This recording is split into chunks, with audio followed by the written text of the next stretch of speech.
बिंदु के द्वारा जो बीपीएससी बिहार दरोगा के लिए 3rd एडिशन बुक निकाला गया है, इस बुक को इस वीडियो में कैप्चर करेंगे। जो इस बुक में टोटल 25 सेट दिया गया है और 2024 से 2008 के बीच जितने भी बिहार दरोगा के पीटी या मेंस का एग्जाम हुआ है सभी एक बेहतरीन क्रम में दिया गया है और इस सेट में बेहतरीन क्वेश्चन के साथ डिस्कशन दिया गया है। यह आपकी फुली सिलेबस है, यह बुक बिहार दरोगा का फुली सिलेबस यह है बुक। अगर इस बुक का पीडीएफ चाहते हैं तो हमारे टेलीग्राम ग्रुप ज्वाइन कर सकते हैं। अगर इस वीडियो में हम 1717 पोस्ट के मेंस के क्वेश्चन को कैप्चर करेंगे, अगर इसका भी पीडीएफ चाहते हैं तो हमारे टेलीग्राम ग्रुप ज्वाइन कर सकते हैं। अगर अभी तक हमारे चैनल को सब्सक्राइब नहीं किया तो चैनल को सब्सक्राइब कीजिएगा, लाइक कीजिएगा और शेयर कीजिएगा। आइए बिना टाइम वेस्ट किए स्टार्ट करते हैं क्वेश्चन को देखते हैं। इससे पहले सभी क्वेश्चन कैप्चर कर दिए गए हैं जो प्ले लिस्ट में आप जाकर देख सकते हैं। कीटभक्षी पादप का उदाहरण है, कीटभक्षी पादप का उदाहरण है तो आपका ऑप्शन बी होगा जो नेपेंथिज। तो आइए इसका बेहतरीन डिस्कशन, इससे संबंधित महत्वपूर्ण तथ्यों को देखते हैं। कीटभक्षी पादपों में पत्ती घड़ों के आकार के रूपांतरित पोषक में सहायक करती है। घटपर्णी, वनिस फ्लाई, ड्रोसैर, डायनोसी, सेस्रिनिथ, टिकुरीकुरी एवं अन्य कीटभक्षी पदार्थों के उदाहरण हैं। ग्वारपाठा और नागफनी की पत्ती कांटों के रूपों में परिवर्तित हो जाती है। पादपों के सभी भाग जैसे मूल, तना, पत्ती श्वसन करते हैं। पादपों में प्रकाश संश्लेषण की दर लाल रंग के प्रकाश में सबसे अधिक जबकि हरे रंग में प्रकाश का सबसे कम प्रकाश संश्लेषण क्रिया होती है। आइए नेक्स्ट क्वेश्चन देखते हैं। निम्नलिखित में कौन सी शर्त 1813 ईस्वी के चार्टर एक्ट में अंकित नहीं था? तो यह जो कथन दिया गया है 4 इसमें से कौन सा आपका कथन 1813 ईस्वी के चार्टर एक्ट में अंगीकृत नहीं किया गया था? तो इसमें ईस्ट इंडिया कंपनी के व्यापार अधिक समाप्त कर दिया गया था। हाँ, यह कर दिया गया था। आपका ऑप्शन बी होगा जो ईस्ट इंडिया कंपनी का भारत में व्यापार अधिकार पूर्ण रूप से समाप्त नहीं किया गया था। आपका ऑप्शन बी होगा। आइए नेक्स्ट और ऑप्शन देख लेते हैं। जो 18 ब्रिटिश सरकार ब्रिटिश व्यापारियों के कुछ शर्तों के साथ भारत में निवेश का स्वतंत्रता दे दी गई थी, सही है। चीन से कंपनियों से चाय की व्यापार के सुरक्षित रखा, यह भी सही है। तो आइए इसका बेहतरीन डिस्कशन देखते हैं। जो 1813 का चार्टर अधिनियम के बारे में देखते हैं। कंपनियों के एकाधिकार को समाप्त करके और उसके और प्रभावित नियंत्रण स्थापित करने के लिए यह अधिनियम पारित किया गया था। इस अधिनियम के द्वारा कंपनी का अधिकार पत्रों को 20 वर्षों के लिए बढ़ा दिया गया था। 1873 के चार्टर एक्ट के द्वारा ईसाई धर्म के प्रचार को भारत में धर्म प्रचार करने की स्वीकृति प्रदान की गई। कंपनी के व्यापार का एकाधिकार को समाप्त करके सभी ब्रिटिश व्यापारी को भारत से व्यापार करने की छूट प्रदान की गई, किंतु चीन के साथ व्यापार चाय के व्यापार के एकाधिकार को बनाए रखा गया। कंपनी की आय से भारतीय की शिक्षा के लिए प्रति वर्ष 1 लाख रुपए व्यय करने की प्रावधान किया गया था। शिक्षा पर प्रति वर्ष 1 लाख खर्च करने की प्रावधान किया गया था। पहली बार भारत में ब्रिटिश क्षेत्र के संवैधानिक स्थायी का स्पष्ट रूप से परिभाषित किया गया। चार्टर अधिनियम 1833 के तहत कंपनी के व्यापार अधिकार को पूर्णतः समाप्त कर दिया गया था। यही आपका ऑप्शन दिया गया है बी में, जो 1813 में पूर्णतः समाप्त नहीं किया गया था। 1833 के चार्टर अधिनियम के तहत पूर्णतः समाप्त कर दिया गया था और भविष्य में केवल राजनीतिक कार्य यही करने थे। आइए नेक्स्ट क्वेश्चन देखते हैं जो फिजिक्स का क्वेश्चन है। 1 प्रकाश वर्ष बराबर होता है, 1 प्रकाश वर्ष कितने बराबर होता है? तो आपका ऑप्शन बी होगा जो 9.46 10⁻12 किलोमीटर के बराबर होता है। यही किलोमीटर में देगा तो आपका 15 हो जाएगा। तो आइए देखते हैं इसका बेहतरीन डिस्कशन के साथ। जो 1 प्रकाश वर्ष बराबर 9.46 10⁻12 किलोमीटर प्रकाश द्वारा 1 वर्ष में तय की गई दूरी को प्रकाश वर्ष कहते हैं। प्रकाश वर्ष खगोलीय दूरी मापने की इकाई है। प्रकाश वर्ष जो 9.46 10⁻15 मीटर के बराबर होता है, यह मीटर में, किलोमीटर में पूछेगा तो 10⁻12 हो जाएगा। एक खगोलीय इकाई के बराबर जो 1.496 10⁻11 मीटर होता है, खगोलीय इकाई होता है। खगोलीय दूरी मापने की सबसे बड़ी इकाई जो पारसेक होता है। 1 पारसेक बराबर 3 × 10⁻16 मीटर या 3.26 प्रकाश वर्ष के बराबर होता है। आइए नेक्स्ट क्वेश्चन देखते हैं। निम्न में से कौन सा नियम रॉकेट प्रवर्धक में शामिल होता है रॉकेट उड़ाने में। तो आपका ऑप्शन सी होगा जो न्यूटन के तीसरे नियम, न्यूटन के गति के तीसरे नियम, क्रिया के प्रतिक्रिया। तो आइए इसका डिस्कशन देखते हैं। न्यूटन से संबंधित क्वेश्चन है, न्यूटन के गति के तीसरे नियम से रॉकेट प्रवर्धक में शामिल होता है। गैलीलियो और न्यूटन महोदय ने सर्वप्रथम वस्तुओं की गति के संबंध में विचार प्रस्तुत किए थे। गैलीलियो और न्यूटन महोदय ने सर्वप्रथम सबसे पहले गति से संबंधित विचार प्रकट किए थे। तो आइए और इन बेहतरीन देखते हैं। जो न्यूटन के तृतीय नियम अनुसार प्रत्येक क्रिया के बराबर विपरीत दिशा में प्रतिक्रिया होती है। आप दीवार पर धक्का लगाइएगा तो दीवार भी उतने अथू से धक्का दे रहा है आपके हाथ पर। तृतीय नियम ही रॉकेट की गति भी उसके निकलने वाली तीव्र गैसों से निकलने की प्रतिक्रिया होती है। न्यूटन के प्रथम नियम को बल की परिभाषा प्राप्त होती है। न्यूटन की प्रथम नियम से बल की परिभाषा प्राप्त होती है। द्वितीयक नियम से बल का व्यंजक यह सूत्र प्राप्त होता है। न्यूटन के द्वितीयक या तृतीय नियम से सम्मिलित प्रभाव से संवेग संरक्षण का नियम प्राप्त होता है। न्यूटन के द्वितीय तृतीय नियम को मिलाइएगा तो संवेग संरक्षण का नियम प्राप्त होगा। यह आपका क्वेश्चन जो 64वें पोस्ट 2024 में मेंस का एग्जाम हुआ है उसमें यह न्यूटन से संबंधित क्वेश्चन पूछा है। न्यूटन से संबंधित आपका हर एग्जाम में मोस्ट इंपोर्टेंट होता है। आइए नेक्स्ट देखते हैं। न्यूटन का तृतीय गति नियम, Newton's third law of motion. प्रत्येक क्रिया के बराबर परंतु विपरीत दिशा के में प्रतिक्रिया होती है। उदाहरण के तौर पर देखते हैं, बंदूक से गोली चलाने पर चलाने वाले के पीछे की ओर धक्का लगना। जो ट्रेन में बैठे ब्रेक लगता है तो आगे की ओर झुक जाते हैं, या बस में आगे ब्रेक गाड़ी चलता है, एक बाइक ब्रेक लगे तो आगे की ओर फेंका जाते हैं। नाव से किनारे पर कूदने पर नाव पीछे की ओर हट जाती है और रॉकेट उड़ने लगता है। आइए न्यूटन के गति का नियम जो न्यूटन्स लॉ ऑफ मोशन के बारे में देखते हैं। जो भौतिक के पिता जो न्यूटन को कहा जाता है, जो 1887 ईस्वी में अपनी पुस्तक प्रिंसिपिया में अपनी यह पहले गति का नियम का प्रतिपादन किए थे। यदि कोई वस्तु विराम अवस्था में है तो वह विराम अवस्था में ही रहेगा। यदि वह एक समान चाल से सीधी रेखा में चल रही है तो वैसे ही चलती रहेगी जब तक उस पर कोई बाह्य बल लगाकर उसका वर्तमान अवस्था में परिवर्तन न किया जाए। यह प्रथम नियम से संबंधित है। प्रथम नियम को गैलीलियो का नियम या जड़त्व का नियम भी कहा जाता है। न्यूटन का फर्स्ट लॉ को जो गैलीलियो का नियम या जड़त्व का नियम भी कहा जाता है। बाह्य बल के अभाव में किसी वस्तु की अपनी विरामावस्था या समान गति की अवस्था में बनाए रखने की प्रवृत्ति को जड़त्व कहलाता है। न्यूटन का द्वितीयक law, Newton second law of motion. किसी वस्तु के संवेग में परिवर्तन की दर उस वस्तु पर आरोपित बल के समानुपाती एवं उसके संवेग के बल की दिशा में होती है। यदि आरोपित बल F हो और बल की दिशा के उत्पन्न त्वरण जो A है और वस्तु का द्रव्यमान m हो तो न्यूटन के द्वितीयक नियम होता है जो F बराबर m प्राप्त होता है, जो यह बल का सूत्र है, व्यंजक प्राप्त होता है। न्यूटन के दूसरे नियम से जो व्यंजक भी प्राप्त होता है। नोट्स, प्रथम और द्वितीयक नियम को का ही अंग है। जो प्रथम नियम है वह द्वितीयक का ही अंग है। जड़त्व का कुछ उदाहरण देख लेते हैं। ठहरी हुई मोटर या रेलगाड़ी के अचानक चल पड़ने पर उसे बैठे यात्री पीछे की ओर झुक जाते हैं।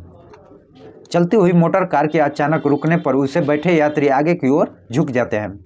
कंबल को हाथ से पकड़कर डंडे से पीटने पर धूल के कण झड़कर नीचे गिर जाता है। संवेग जो मोमेंटम, किसी वस्तु के द्रव्यमान तथा वेग के गुणनफल उसके संवेग कहते हैं। किसी वस्तु के द्रव्यमान और वेग के गुणनफल को उस वस्तु का संवेग कहते हैं। संवेग बराबर होता है वेग गुणे द्रव्यमान। इसका एसआई मात्रक होता है किलोमीटर पर सेकेंड। एसआई मात्रक। संवेग संरक्षण का सिद्धांत देख लेते हैं। संवेग, यदि कोणों के किसी समूह के निकाय पर बाह्य बल नहीं लगा रहा हो तो उसे निकाय पर संवेग नियत रहता है यदि टक्कर से पहले संवेग के बराबर होता है।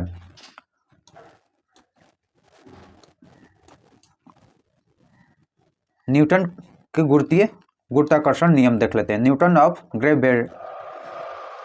दो कणों के बीच लगने वाले गुरुत्वाकर्षण बल कणों के द्रव्यमान के गुणनफल के अनुक्रमानुपाती तथा उनके बीच की दूरी के वर्ग के व्युत्क्रमानुपाती होता है। जहां दो वस्तु m1 m2 द्रव्यमान है, दो कणों के बीच की दूरी r दूरी है और उनके बीच लगने वाला गुरुत्वाकर्षण बल जो F से सूचित किया जाता है। F बराबर आपका G गुरुत्वीय नियतांक है जो m/m2/r² होता है, जो बड़ा जी एक स्वातंत्रिक नियतांक है जिसका मान 6.67 × 10⁻11 न्यूटन मीटर स्क्वायर पर केजी स्क्वायर होता है। यह एक अदिश राशि है। यह भी एक मोस्ट इंपॉर्टेंट क्वेश्चन है। यह भी आपका 64वें पोस्ट के लिए जो पीटी में यह क्वेश्चन पूछा गया है, बड़ा जी का मान पूछा गया था। इसका विमीय सूत्र होता है जो m-1 L3T-2 होता है। न्यूटन ने बताया कि ब्रह्मांड के प्रत्येक कण एक दूसरे कणों की ओर अपनी ओर आकर्षित करती है। इसे सर्वव्यापी आकर्षण बल या गुरुत्वाकर्षण कहते हैं। नेक्स्ट क्वेश्चन देखते हैं। निम्नलिखित में कौन सा ग्रह सौरमंडल के वैक्यूम किन्नर से भांति कार्य करता है? तो आपका ऑप्शन ये होगा जो बृहस्पति। तो आइए इससे डिस्कशन कर देखते हैं। जो बृहस्पति सौरमंडल का सबसे बड़ा एवं भारी ग्रह है। इसके बड़े आकार के कारण इसे तारा सदृश ग्रह भी कहा जाता है। तारा सदृश ग्रह जो बृहस्पति को कहा जाता है। मास्टर ऑफ गॉड्स भी कहा जाता है बृहस्पति ग्रह को। तारा एवं ग्रह दोनों के गुणों को से युक्त है, क्योंकि इसके पास स्वयं ही रेडियो ऊर्जा है। रेडियो ऊर्जा बृहस्पति के पास स्वयं से है। आकार की दृष्टि से यह सौरमंडल का सबसे बड़ा ग्रह है। यह गैसों के निर्यात ग्रह है। इसके वायुमंडल में मुख्यतः हाइड्रोजन और हीलियम पाई जाती है। जो बृहस्पति में हाइड्रोजन हीलियम गैस पाई जाती है। बृहस्पति को रेडियो तरंगों का प्रसारित होती है। बृहस्पति से रेडियो तरंगों का प्रसारित होता है। इसमें 92 उपग्रह है, जिसमें गैनीमेड और कैलिस्टोन लो तथा यूरोपा इसके सबसे बड़े उपग्रह हैं, तथा गैनीमेड इस सौरमंडल का सबसे बड़ा उपग्रह है जो बृहस्पति का है। इस ग्रह का एक विशाल गड्ढा है जिसमें आग की लपेट में निकलती रहती है। इसमें विशाल लाल धाबा जैसी दिखाई देती है। सौरमंडल देख लेते हैं। सौरमंडल का एक केंद्रीय सूर्य है। अन्य ग्रह उसके चारों ओर परिक्रमा करते हैं को सम्मिलित किया गया है, जो सूर्य के परिवार को सौरमंडल कहा जाता है। सौरमंडल में 8 ग्रह, उपग्रह, क्षुद्र ग्रह और धूमकेतु आदि मिलकर बने हैं।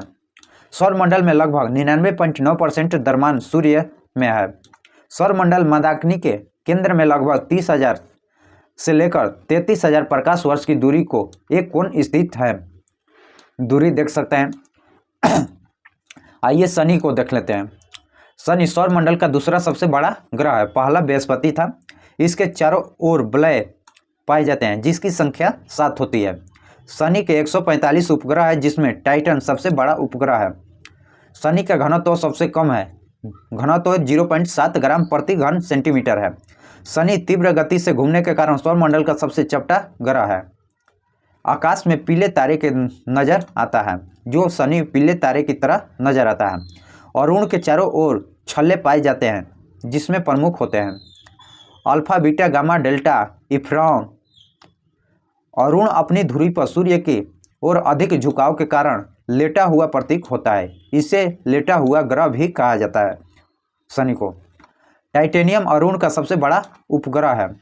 आइए अरुण को देख लेते हैं।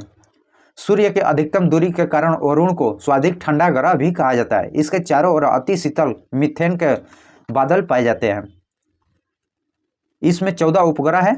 इसका उपग्रह टाइटन चंद्रमा का सबसे बड़ा है। अरुण का सबसे छोटा उपग्रह जो नेफियाद है। इस ग्रह का रंग हरा है। जो अरुण का रंग जो हरा है, मीथेन गैस की उपस्थिति के कारण होता है हरा। आइए नेक्स्ट क्वेश्चन देखते हैं। 33।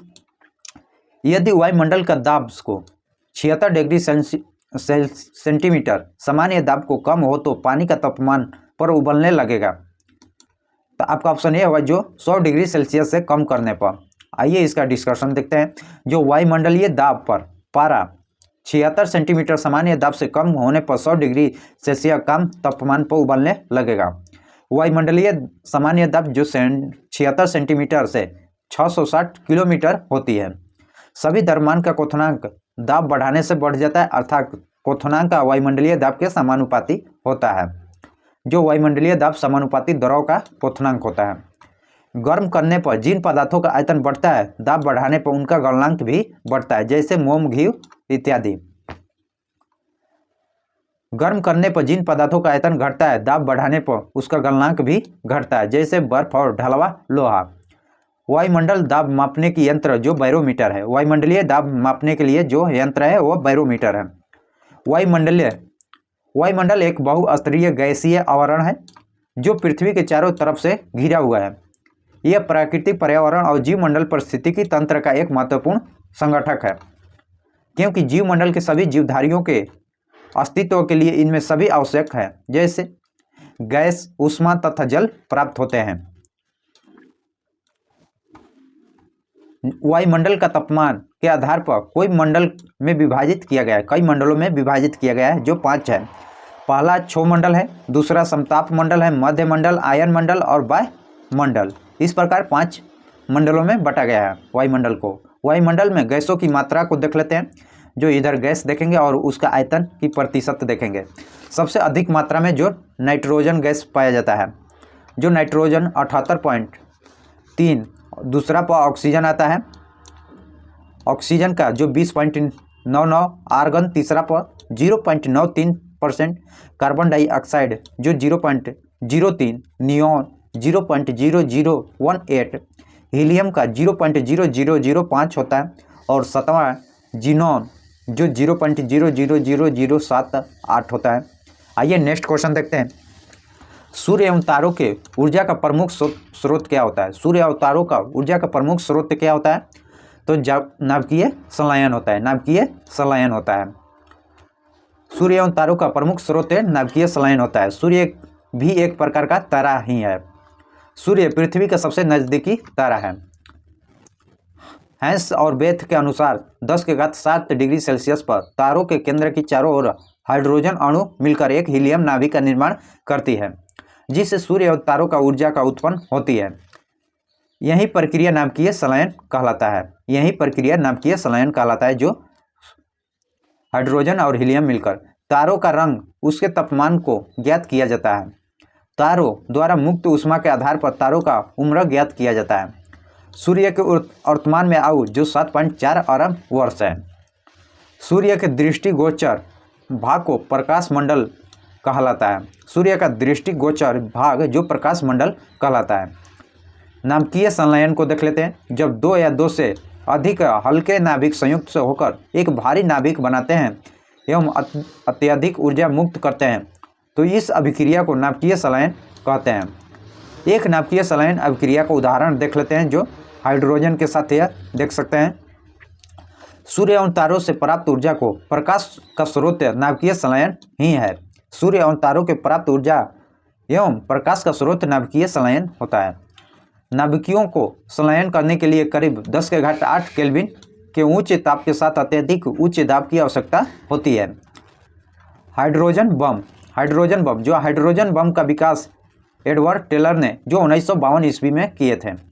यह नाभिकीय संलयन पर कार्य करता है। नाभिकीय संलयन पर आधारित होता है जो हाइड्रोजन बम।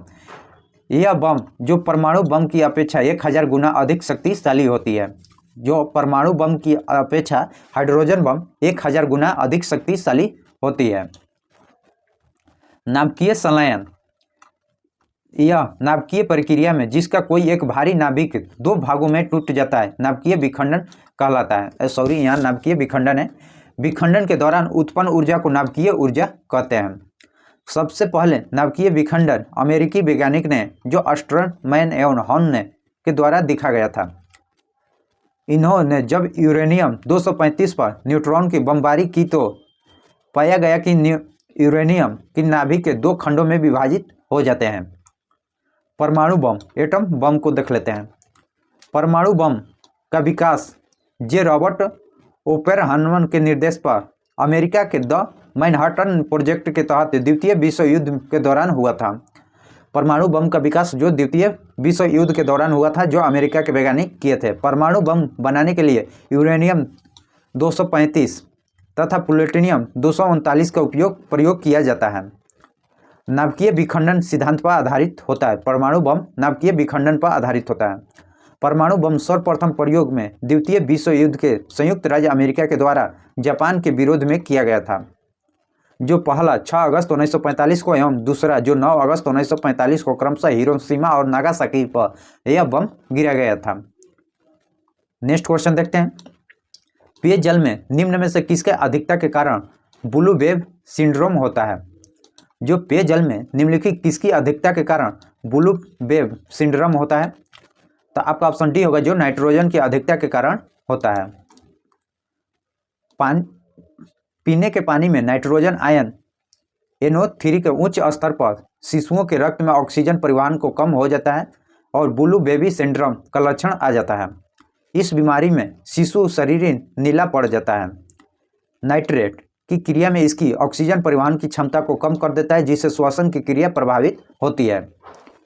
बबल बेबी रोग, इस रोग के कारण रोगग्रस्ती शिशु लार या बुलबुले बनता है। शिशु का जो लार होता है वह बुलबुले की तरह बनने लगता है। कैडमियम युक्त जल प्रदूषण में इटाई रोग होता है। कैडमियम युक्त जल प्रदूषण में इटाई रोग होता है।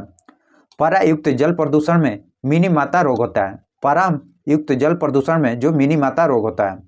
जल में अक्षमनीय पदार्थों का मिलना जो जल प्रदूषण कहलाता है। नेक्स्ट क्वेश्चन देखते हैं। ब्रंटलैंड रिपोर्ट के सतत विकास के संदर्भ में उसका शीर्षक है। तो आपका ऑप्शन सी होगा, जो आवर कॉमन फ्यूचर। तो आइए इसका बेहतरीन डिस्कशन के साथ देखते हैं। यह रिपोर्ट संयुक्त राष्ट्र में ब्राइलैंड आयोग द्वारा जारी रिपोर्ट करता है। यह आयोग 1983 में नॉर्वे के प्रधानमंत्री ने ग्रो हवेल ब्रंटलैंड के अध्यक्षता में गठित हुई थी। इस आयोग 1987 में अपना रिपोर्ट प्रतिवेदन प्रस्तुत किया था, जो 1983 में बना था और 4 साल के बाद अपना रिपोर्ट प्रस्तुत किया था। आइए और बेहतरीन डिस्कशन देखते हैं। Next question. प्रत्येक वर्ष विश्व जल दिवस कब मनाया जाता है? विश्व जल दिवस किस तारीख को मनाया जाता है? जो आपका ऑप्शन सी होगा, जो 22 मार्च। और इसी दिन बिहार दिवस के तौर पर भी मनाया जाता है, 22 मार्च को ही। विश्व जल दिवस जो 22 मार्च को मनाया जाता है, संयुक्त राष्ट्र पर्यावरण एवं विकास एजेंसी द्वारा हर वर्ष यह जल दिवस मनाया जाता है। विश्व जल दिवस 2023 का थीम क्या था? जो जल स्वच्छता संकट के हल के लिए परिवर्तन में तेजी लाना। 22 अप्रैल को विश्व पृथ्वी दिवस भी मनाया जाता है। 22 अप्रैल को, यह 22 मार्च है, 22 अप्रैल को विश्व पृथ्वी दिवस मनाया जाता है, जिसका थीम था इन्वेंट ऑफ आवर प्लेनेट, हमारे ग्रहों का निवेश करें। और 22 मार्च को बिहार दिवस, आप ऊपर बताएं, जो 22 मार्च को बिहार दिवस का थीम क्या था 2023 में? युवा शक्ति बिहार की प्रगति, युवा शक्ति को बिहार में प्रगति देना, जो बिहार दिवस 2023 का थीम था। नेक्स्ट क्वेश्चन देखते हैं। मेघालय के गारो पहाड़ियों में निम्न में से किस फसल उत्पादन के लिए जानी जाती है? जो मेघालय में गारो पहाड़ियां हैं, किस फसल के लिए जाना जाता है? जो संतरा के लिए, संतरा फसल के लिए जाना जाता है। मेघालय के पठारीय क्षेत्र प्रायद्वीपीय पठार के पूर्वी विस्तार में है। मेघालय के पठार में पश्चिम से पूर्व की ओर क्रमशः गारो, खासी, जैती और मकरी आदि पहाड़ियां अवस्थित है। जो ये भी 64वें पोस्ट में मेंस में यह क्वेश्चन पूछा हुआ है। यह पहाड़ी प्राचीन चट्टानों से निर्मित है। इस क्षेत्र में औसत अधिक वर्षा होने के कारण यहाँ की क्षेत्र लेटेराइट मिट्टी और सदाबहार वनों का विकास हुआ है। सदाबहार वन मैंग्रोव वनस्पति का विकास होता है। दूध और गन्ना उत्पादन में भारत का प्रथम उत्तर प्रदेश राज्य है। दूध और गन्ना में प्रथम राज्य जो उत्तर प्रदेश है। पश्चिम बंगाल जूट उत्पादन में है प्रथम स्थान। केरल का प्रथम स्थान जो प्राकृतिक रबड़ उत्पादन में है। और कर्नाटक का प्रथम स्थान जो कॉफ़ी के लिए, कर्नाटक कॉफ़ी के लिए है। असम का प्रथम स्थान चाय के लिए है। कॉफ़ी के लिए कर्नाटक और चाय के लिए असम है। जम्मू कश्मीर में जो केसर उत्पादन में प्रथम स्थान है। सेब का सबसे बड़ा उत्पादक केंद्र शासित प्रदेश जो जम्मू कश्मीर है। नेक्स्ट क्वेश्चन देखते हैं। भारत में वन नीति 1952 का संशोधन कब किया गया था? भारत में वन नीति 1952 ईस्वी का संशोधन कब किया गया था? तो आपका ऑप्शन डी होगा, जो 1988 ईस्वी में किया गया था। भारत में वन नीति 1952 का संशोधन जो 1988 में किया गया था। भारत के राष्ट्रीय वन नीति 1952 के अनुसार देश के 1/3 जो 33% भूभाग पर वनों का विस्तार होनी चाहिए। 1952 के राष्ट्रीय वन नीति संशोधन 1988 में विस्तृत लक्ष्य निर्धारित किया गया। आइए नेक्स्ट और डिस्कशन देख लेते हैं। जैसे में समस्त भौगोलिक क्षेत्र का 33% भूभाग पर वनावरण करना होगा। जो सामाजिक वानिकीय कार्यक्रम को बढ़ावा देते हुए वृक्षारोपण प्रोत्साहित करना होगा। पारिस्थितिकी संतुलन को कायम रखना इत्यादि। सार्वजनिक और निजी भूभाग पर वृक्षारोपण को बढ़ावा देने के लिए उद्देश्य में सर्वप्रथम 1976 में राष्ट्रीय कृषि आयोग द्वारा सुझाव दिया गया था। राष्ट्रीय वन्य नीति 1952 को देख लेते हैं महत्वपूर्ण तथ्यों। राष्ट्रीय वन्य नीति 1952 के अनुसार वनों के निम्न रूपों में शामिल किया गया था, जो 4 है: संरक्षित वन, राष्ट्रीय वन, ग्राम वन और वृक्ष भूमि। राष्ट्रीय उद्यान वनों के वर्गीकरण में शामिल नहीं किया गया था। राष्ट्रीय वन्य नीति नेशनल फॉरेस्ट पॉलिसी के अनुसार देश की कुल क्षेत्रफल का कम से कम 1/3 33% भाग पर वन आवश्यक होनी चाहिए ताकि पारिस्थितिकी संतुलन बनाए रखा जा सके। पहाड़ और पर्वतों क्षेत्रों में निर्धारित 2/3 है ताकि अपरदन भूस्खलन रोका जा सके। भूस्खलन सामाजिक वानिकी प्रोत्साहन देने तथा देश के कुल भूभाग का 1/3 वनाच्छेद करना राष्ट्रीय वन्य नीति का मुख्य उद्देश्य होता है। राष्ट्रीय वन 1988 निम्न प्रावधान सम्मिलित किया गया: वनीकरण और व्यर्थ भूमि विकास, पुनर्नवीनीकरण और विद्यमान वनों का पुनः पौधारोपण, लकड़ियों का अन्य विकल्प का प्रोत्साहन और अन्य प्रकार के ईंधन की पूर्ति करना, कीटनाशक व्यापार प्रयोग में समर्थन। इसे राष्ट्रीय वन शामिल नहीं किया गया था। नेफा क्या है? नेफा क्या है? तो आपका ऑप्शन सी होगा, जो नॉर्थ ईस्ट फ्रंटियर एजेंसी है। नॉर्थ ईस्ट फ्रंटियर एजेंसी है जो नेफा का फुल फॉर्म है। नेफा ब्रिटिश राज्य काल का और स्वतंत्र भारत में 1972 ईस्वी में एक प्रशासनिक विभाग है। 1972 में नेफा का अरुणाचल प्रदेश नामक केंद्र शासित प्रदेश का दर्जा दिया गया था और 1987 में इसे राज्य का दर्जा दिया गया। अरुणाचल प्रदेश पहले 1972 में एक केंद्र शासित प्रदेश बना, उसके बाद 1987 में एक राज्य का दर्जा दिया गया। नेक्स्ट क्वेश्चन देखते हैं 81। पशुओं के रेड सिंघी नस्ल किस से घरेलू पशु संबंधित है? तो जो गाय से संबंधित है। आइए पशु से संबंधित निम्न बातों को अध्ययन करते हैं।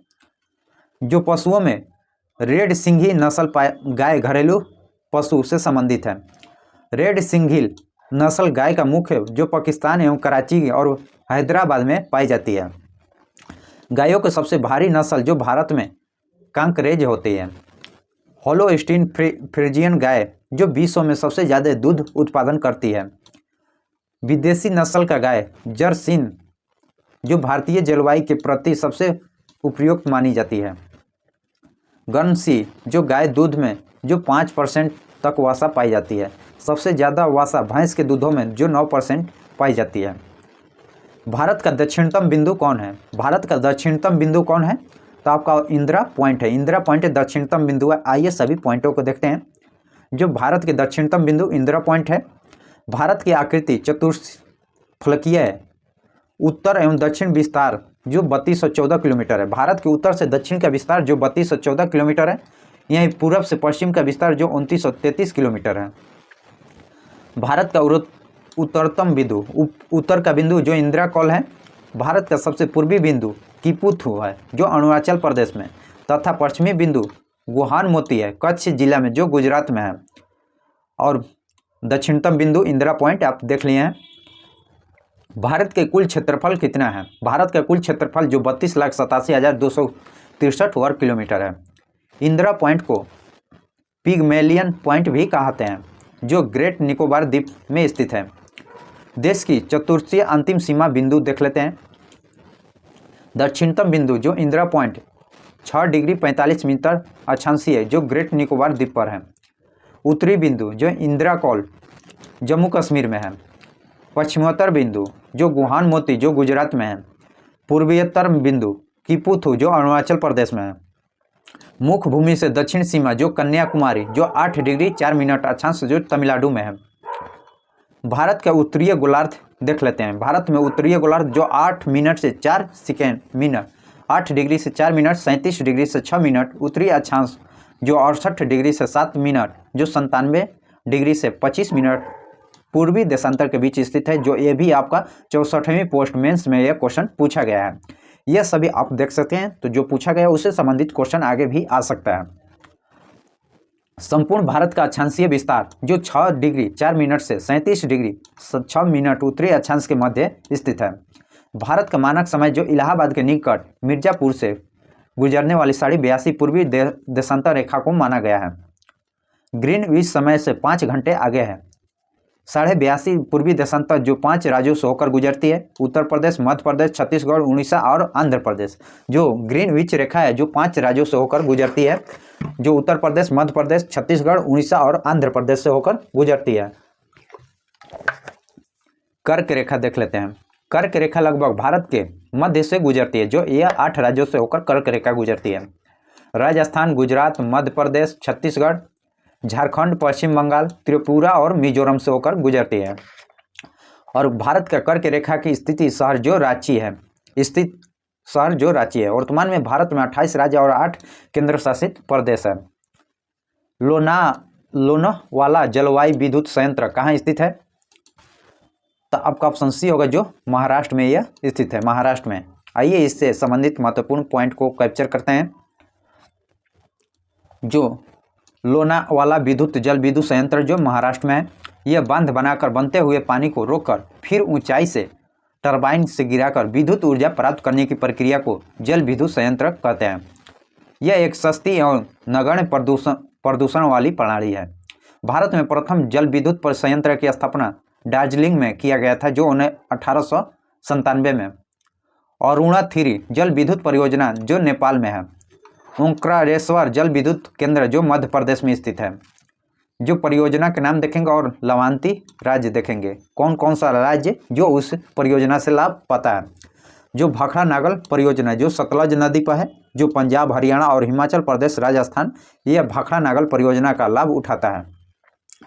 नागार्जुन सागर परियोजना जो कृष्णा नदी पर है, जो आंध्र प्रदेश और तेलंगाना राज्य इसका लाभ उठाता है। कोसी परियोजना आपकी बिहार में, जो बिहार, नेपाल और में होती है। गंडक परियोजना जो गंडक नदी पर है, जो बिहार, नेपाल में। सरदार सरोवर परियोजना जो ये भी नर्मदा नदी पर है, गुजरात, मध्य प्रदेश, महाराष्ट्र और राजस्थान को यह लाभ पहुंचाती है। भारत के सबसे पहले प्रधानमंत्री पंडित जवाहरलाल नेहरू ने बहुउद्देशीय नदी घाटी परियोजना का अधीन भारत का मंदिर कहा था। आधुनिक भारत का मंदिर किसे कहा था? जो परियोजना को लाल बहादुर शास्त्री ने, जवाहरलाल नेहरू ने। भारत में परमाणु ऊर्जा आयोग की स्थापना कब हुआ था? भारत में परमाणु ऊर्जा आयोग की स्थापना कब हुआ था? तो जो 1948 में हुआ था, आज़ादी के बाद हुआ था। जो परमाणु ऊर्जा की स्थापना 1948 में हुआ था। भारत में ऊर्जा कार्यक्रम की शुरुआत 1945 में जो मुंबई में Tata institute of fundamental research की स्थापना के साथ हुआ था। भारत में परमाणु ऊर्जा अनुसंधान जो जनक हैं डॉक्टर होमी जहांगीर भाभा हैं। भारत में परमाणु ऊर्जा विभाग की स्थापना जो 3 अगस्त 1954 ईस्वी को की गई थी, जिसका नाम बदलकर 1967 में भाभा परमाणु अनुसंधान केंद्र बनाया गया। भाभा परमाणु अनुसंधान केंद्र का मुख्यालय जो मुंबई में है। इंदिरा गांधी परमाणु अनुसंधान केंद्र जो इनका मुख्यालय जो कलपक्कम में है। नामदफा बाघ अभयारण्य किस राज्य में स्थित है? नामदफा बाघ अभयारण्य किस राज्य में है? तो आपका ऑप्शन ए होगा, जो अरुणाचल प्रदेश में है। तो आइए इसका डिस्कशन देखते हैं। जो नामदफा बाघ अभयारण्य जो अरुणाचल प्रदेश में है, जो 1972 में भारतीय वन जीव अधिनियम के तहत टाइगर रिजर्व की स्थापना की शुरुआत किया गया था। पक्के और कमल टाइगर रिजर्व अरुणाचल प्रदेश में ही है। डम्फा टाइगर रिजर्व जो मिजोरम में है। पेरियार और पारी बिम्बकुलम टाइगर रिजर्व जो केरल में है। आइए आगे बिंदु कैप्चर करते हैं। जो वाल्मीकि टाइगर रिजर्व जो बिहार में है। वाल्मीकि टाइगर रिजर्व बिहार में है। सत्यमंगल टाइगर रिजर्व जो तमिलनाडु में है। सत्यमंगल टाइगर रिजर्व जो तमिलनाडु में है। भीमबांध अभयारण्य जो बिहार के मुंगेर जिला में है। भीमबांध अभयारण्य जो बिहार के मुंगेर जिला में है। उदयपुर अभयारण्य जो बिहार के पश्चिमी चंपारण में है। उदयपुर अभयारण्य जो बिहार के पश्चिमी चंपारण में स्थित है। वाल्मीकि बाघ अभयारण्य जो बिहार के ये भी पश्चिमी चंपारण में स्थित है। वर्तमान में भारत के राष्ट्रीय उद्यान की कुल संख्या 106 है सितंबर 2023 तक। भारत के कुल 567 सितंबर 2023 तक वन जीव अभयारण्य घोषित किया गया है। भारत का प्रथम राष्ट्रीय उद्यान जिम कार्बेट है। वर्तमान में भारत में कुल 18 जैविक मंडल रिजर्व है। भारत के 12 जैव मंडल रिजर्व जो यूनेस्को द्वारा वैश्विक जैविक मंडल का रिजर्व सूची में शामिल किया गया है। विश्व का कुल 6.64% जो जंतु प्रजाति भारत में पाई जाती है। दक्षिण भारत का सर्वोच्च चोटी कौन है? दक्षिण भारत की सबसे सर्वोच्च चोटी कौन है? जो अनाईमुड़ी है। तो आइए, जो भारत की दक्षिणतम चोटी अनाईमुड़ी है और दक्षिणी पर्वत श्रेणी के अंतर्गत केरल तमिलनाडु की सीमा पर स्थित है, जो नीलगिरी, अनाईमलाई, कड़मा और तमिलनाडु में स्थित यह पालनी पहाड़ी पर आदि पाई जाती है। अनाईमलाई पर्वत की चोटी जो अनाईमुड़ी 2695 मीटर की दक्षिण भारत की सर्वोच्च चोटी है। ये भी आपका 64वें पोस्ट में जो पीटी में पूछा हुआ क्वेश्चन है। कार्डमम प्रायद्वीपीय भारत की दक्षिणतम पर्वतीय श्रेणी है। कार्डमम केरल और तमिलनाडु की सीमा पर स्थित है। कार्डमम पहाड़ी जो केरल और तमिलनाडु की सीमा पर स्थित है। नीलगिरी पर्वत का सर्वोच्च चोटी डोडा बेटा है, जो दक्षिणी भारत की दूसरी सबसे ऊंची चोटी है। डोडा बेटा जो दक्षिणी भारत की सबसे ऊंची चोटी है। एक वर्ग कागज जो यह दिया गया है फिगर में, एक वर्ग टुकड़े को निम्न तरह से मोड़ा जाता है। तो चित्र के अनुसार इससे काटा गया कागज के टुकड़ा को खोलने के बाद कैसा दिखाई देगा, यह विकल्प के चयन करें। जो आप देख सकते हैं कैसा दिखाई देगा। यह कागज है, इसको मोड़ा गया है तो ऐसा, और यह दो गोला काटा गया है तो कैसा दिखाई देगा? आपका ऑप्शन बी होगा। आइए नेक्स्ट इसका डिस्कशन देख लेते हैं। कागज के खोलने पर आकृति आपका बी जैसा दिखाई देगा। दिए गए चित्र में कौन सा एथलीट एशियन और इंडियन शब्द में सही संबंध दर्शाता है? एथलीट है, एशियन गेम में एथलीट आता है और इंडियन ये भी एक दूसरे में आएगा, भीतर होगा। आपका ऑप्शन सी होगा। जो यहाँ पर इंडियन आएगा एशियन के अंदर, और एथलीट जो बाहर भी आते हैं और इसमें भी आते हैं। एक आदमी 2 या 7 अंकों की बनी जो 50 और से 99 तक सभी संख्याओं का लिखता है तो कितनी संख्या लिखा जा सकता है? तो आपका ऑप्शन ए होगा जो 32 लिखा जा सकता है। एम 13 और पी यह सभी हॉस्टल का तो जोड़िएगा इनका, तो आपका ऑप्शन बी होगा जो 60 आएगा। सभी को जोड़कर प्राप्त करना है। एम का 13 है, पी का 16, ई का 5 और 14 जोड़िएगा 35, तो एच का 8, ओ का 15, टी का 20 और ई का 5 और एल का 12 जो 60 आएगा। आपका इस प्रकार यह रीजनिंग का क्वेश्चन है। निम्न श्रेणियों में दाईं से 8वें और दाईं तरफ से चौथे अवयव में कौन सा होगा, यह आप देख सकते हैं। तो आपका ऑप्शन यह होगा जो यह डिस्कशन में देख सकते हैं जो दिया गया है। किसी लीप वर्ष के लिए निम्नलिखित में महीनों में किसका समान कैलेंडर जारी होगी? समान महीना कैलेंडर किसको जारी होती है? तो आपका ऑप्शन बी होगा जो मार्च और सितंबर का माह समान होगा। जो किसी भी लिपि वर्ष में जो मार्च 31 दिन का तथा सितंबर 30 दिन का होगा, यह दोनों समान नहीं है, बाकी सभी सामान्य था। पंचतंत्र में कौन सा भाग जो एशियाई का प्रतिनिधित्व करता है? तो आपका ऑप्शन डी होगा जो अमासे। जो पाचन का प्रारंभ मुख्य गुहा से होता है और अमाशय का प्रारंभ मुख्य गुहा से होता है। अमाशय का वक्ष गुहा में बाईं ओर से फैलता हुआ रचना है। 3 भागों में बांटा गया है जो कार्डियम, फाइडियक और फाइलेरियक। अमाशय की भीतरी दीवार को जठर ग्रंथि पाई जाती है तो जठर रस स्रावित होता है।